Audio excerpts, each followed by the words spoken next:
Hey friends, it's Miss Shari coming to you from in front of our Lenten display in the sanctuary at Bartlett United Methodist Church.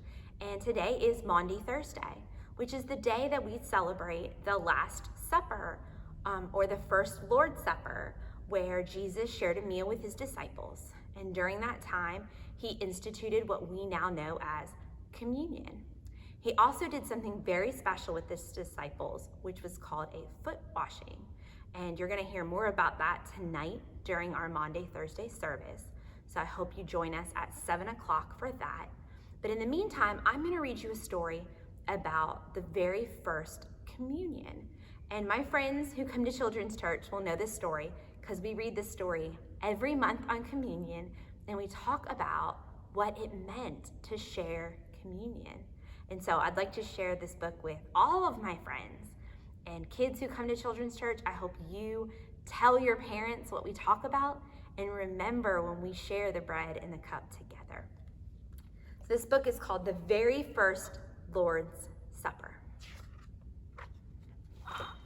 As Jesus walked toward Jerusalem, where he would observe the Passover, he called to Peter and then to John, these two disciples and no others.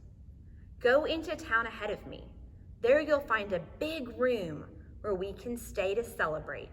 I'll be with you soon. When Jesus finished talking, off went Peter and John. They met a man, as Jesus had planned, and to his house they went on. They arranged the room with table and chairs. They bought roasted lamb, wine, and bread. When all this was done, the master came with his disciples, as he had said. As they sat down for the Passover meal and paused for a blessing to be offered, Jesus spoke to his friends. Eat this meal with me before I must suffer. Jesus took the bread, gave thanks, and broke it for all to see. This is my body, given for you. Take, eat, and remember me. After supper was done, he raised his cup. When the men were all quiet, he said, "This cup is the New Testament in my blood. For your forgiveness it is shed." As Jesus talked, Judas slipped from the room with the priest he had promised to meet. This was the night he'd betray his own Lord. His assignment would then be complete. Peter, the man who is always so bold, said, "Lord, as I live and have breath, no matter what happens, I'll stay by your side, both in prison and later in death." But the Lord shook his head. "No, Peter," he said, "before the cock even crows, you'll have claimed that you are not one of my own, and that Jesus you don't even know." Then they walked to Gethsemane so Jesus could spend time in prayer. Taking Peter, James, and John with him, he asked them to watch him there. Jesus asked them to pray. He slipped away and knelt down alone. Then God's Son prayed that his burden be lifted from him, but that God's will would be done. When he'd finished, he walked back to his friends who slept through his prayer on the mount.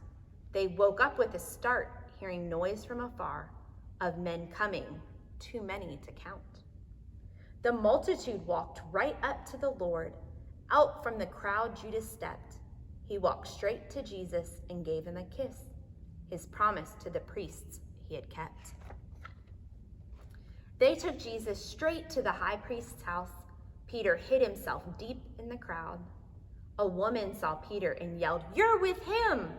"No, not me." Peter's voice was quite loud. Denied and alone, Jesus faced the high priest. "Are you the Christ?" the man asked. "I am," said Jesus, "the one sent by God." The priest tore his clothes in disgust. The priests and the leaders took Jesus to Pilate, the judge who would send him to the cross. They didn't know they were a part of God's plan to save us and heal all our loss. So that's part of the story that leads us into Easter. Starting with the Lord's Supper, which we recognize tonight on Maundy Thursday as the last meal Jesus shared with his 12 very best friends, his disciples. I want you to think about that tonight as you watch the service, and think about that Last Supper and what it must have felt like for Jesus.